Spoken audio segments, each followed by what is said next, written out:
Hello friends, मैं advocate विकास सैनी आपका हमारे यूट्यूब चैनल कानून की बात में हार्दिक स्वागत है।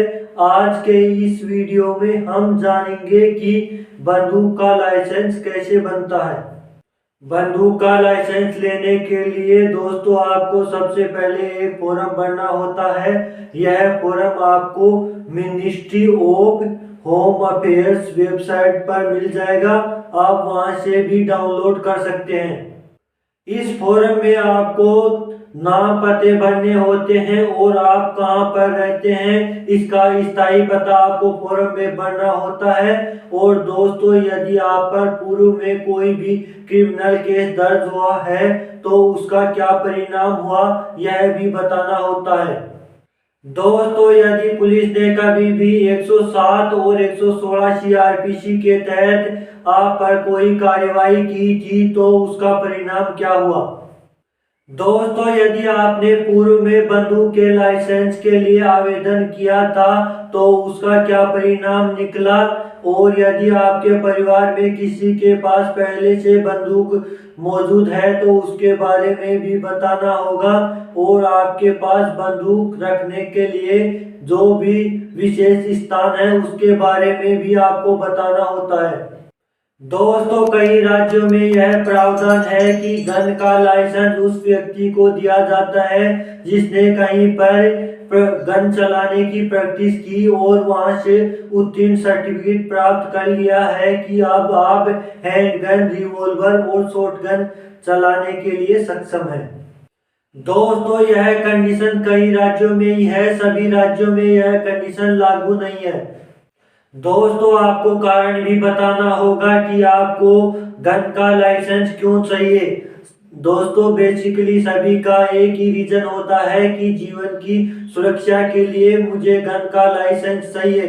लेकिन दोस्तों, आपको यह साबित करना होगा कि आपके जीवन को खतरा किस चीज से है। दोस्तों, आप खतरे को साबित करें कि सर किसी ने मुझे मारने की धमकी दे रखी है या किसी पार्टी से मेरा विवाद चल रहा है, वह पार्टी बहुत ही खतरनाक है, या मैंने किसी पर केस दर्ज कर रखा है और उसने मुझे मारने की धमकी दे रखी है। यदि आपके पास उस केस से रिलेटेड कोई भी डॉक्यूमेंट्स हैं वह फॉर्म के साथ संलग्न करें और साबित करें कि यह मुझे मारना चाह रहा है।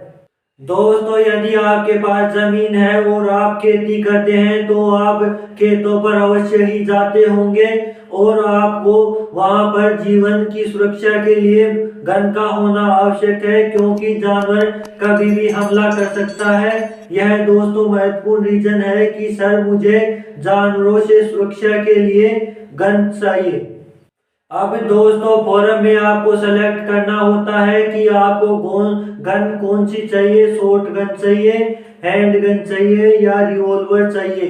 दोस्तों, ऑप्शन में यह भी होता है कि आप किस क्षेत्र में गन का यूज करना चाहते हैं, ले राज्य में करना चाहते हैं या जिले में करना चाहते हैं। लेकिन दोस्तों, आपको केवल जिले की ही परमिशन मिलेगी, आप जिले में ही अपनी गन का इस्तेमाल कर सकते हैं।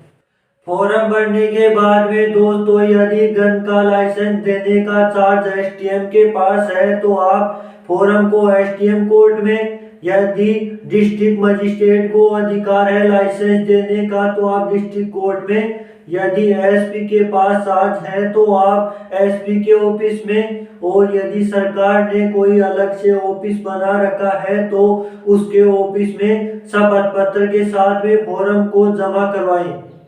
आपको शपथ पत्र में यह लिखकर देना होगा कि सर मैंने पूर्व में कोई भी क्रिमिनल अपराध नहीं किया था। दोस्तों, आपको फॉर्म के साथ में आईडी प्रूफ के तौर पर Aadhaar card, ration card, PAN card, मूल निवास, जाति प्रमाण पत्र, यदि ये सभी डॉक्यूमेंट हैं तो आप फॉर्म के साथ संलग्न कर दें। इससे आपका फॉर्म अस्वीकार नहीं किया जाएगा। इस फॉर्म को जमा कराने के बाद में दोस्तों, यह फॉर्म सबसे पहले एसपी ऑफिस में जाता है। एसपी ऑफिस में आपका जो भी लोकल थाना लगता है वहां पर जाएगा और एसपी ऑफिस के माध्यम से जानकारी मांगी जाएगी कि इस व्यक्ति ने गन के लाइसेंस के लिए अप्लाई किया है तो आप इसका पुराना रिकॉर्ड निकालें। दोस्तों, यदि पूर्व में आपने कोई अपराध किया है तो उसका विवरण आपके लोकल थाने पर रहता है, इसलिए एसपी ऑफिस के माध्यम से जानकारी मांगी जाती है। यदि आपने इस व्यक्ति पर पूर्व में कोई कार्यवाही की है तो आप उसका विवरण दें। फिर दोस्तों, लोकल थाना एसपी ऑफिस को संपूर्ण ब्यौरा निकालकर रिपोर्ट पेश करेगा। अब दूसरी रिपोर्ट आएगी तहसीलदार के कार्यालय से। वहां से यह रिपोर्ट मंगवाई जाएगी कि इसने यहाँ पर गन के लाइसेंस के लिए अप्लाई किया है, तो आप इस व्यक्ति की जो भी प्रॉपर्टी जहाँ जहाँ स्थित है उसका विवरण दें। दोस्तों, पहली रिपोर्ट तो आ गई एसपी ऑफिस से और दूसरी रिपोर्ट आती है तहसील कार्यालय से। अब तीसरी रिपोर्ट मंगाई जाती है वन विभाग से। वन विभाग को पूछा जाता है कि इस व्यक्ति ने गन के लाइसेंस के लिए अप्लाई किया है, इस पर आपने कभी कोई कार्रवाई तो नहीं की थी या यह व्यक्ति शिकारी तो नहीं है। तीनों जगहों से रिपोर्ट मंगवाने के बाद में आपके पास कॉल आएगा कि सर आप इस तारीख को इस जगह पर उपस्थित हो और वहां पर जो आपने फॉर्म में कारण मेंशन किया है कि मुझे गन का लाइसेंस क्यों चाहिए, उससे संबंधित आपको वहां पर प्रश्न पूछे जाएंगे। यदि आपको गन का लाइसेंस कलेक्टर ऑफिस से मिल रहा है या एसपी ऑफिस से मिल रहा है या एसडीएम कोर्ट से मिल रहा है तो कोर्ट आपसे सवाल करेगी कि आपको गन क्यों चाहिए। फिर दोस्तों, आपने जो भी फॉर्म में कारण मेंशन किया है वही बात आपको कोर्ट या एसपी ऑफिस में बोलनी होती है। यदि दोस्तों किसी भी कारण से आपका फॉर्म रिजेक्ट कर दिया जाता है तो उनको कारण लिखना होगा कि आपका लाइसेंस देने से क्यों मना किया गया है। इसलिए आप उसकी नकल निकलवा लें और हाई कोर्ट में गन के लाइसेंस के लिए दोबारा अपील करें। फिर आपको हाई कोर्ट से गन का लाइसेंस मिल जाएगा, क्योंकि लाइसेंस रद्द करने के लिए वास्तविक कारण का होना आवश्यक है। मैंने दोस्तों आपको जो वीडियो में बताया इन सभी कंडीशन को यदि आप पूरा कर देते हैं तो आपको आसानी से लाइसेंस मिल जाएगा। उदाहरण के लिए, आप पर पहले कोई केस दर्ज नहीं हुआ है या आपके पास जमीन है तो आपको आसानी से लाइसेंस मिल जाएगा। हाई कोर्ट से आदेश लेने के बाद में आपको गन का लाइसेंस मिल जाएगा और लाइसेंस में नंबर रजिस्टर्ड होते हैं।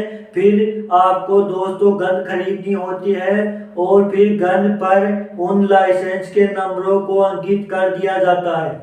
चाहे आप शॉर्ट गन लो, रिवॉल्वर लो या हैंड गन लो, सभी पर लाइसेंस नंबर अंकित करना होता है। लाइसेंस में स्थान भी निर्धारित होता है कि आप बंदूक का इस पैलेस में इस्तेमाल कर सकते हैं। यह लाइसेंस 3 साल के लिए वैलिड होता है। इसके बाद में आपको यह रिन्यू कराना होता है। दोस्तों, अखबार में यह विज्ञप्ति दी जाती है कि जिसका भी 3 साल पुराना लाइसेंस है वह लाइसेंस को रिन्यू करवा ले। दोस्तों, यदि फिर भी आप लाइसेंस रिन्यू नहीं कराते हैं तो आपका लाइसेंस रद्द किया जा सकता है। इसलिए दोस्तों 3 साल पूरे होते ही लाइसेंस को रिन्यू करवा लें। दोस्तों, रोजाना ऐसे ही इंटरेस्टिंग वीडियो देखने के लिए वीडियो को लाइक करें, शेयर करें और चैनल को सब्सक्राइब करें। मिलते हैं अगले वीडियो में, तब तक के लिए धन्यवाद।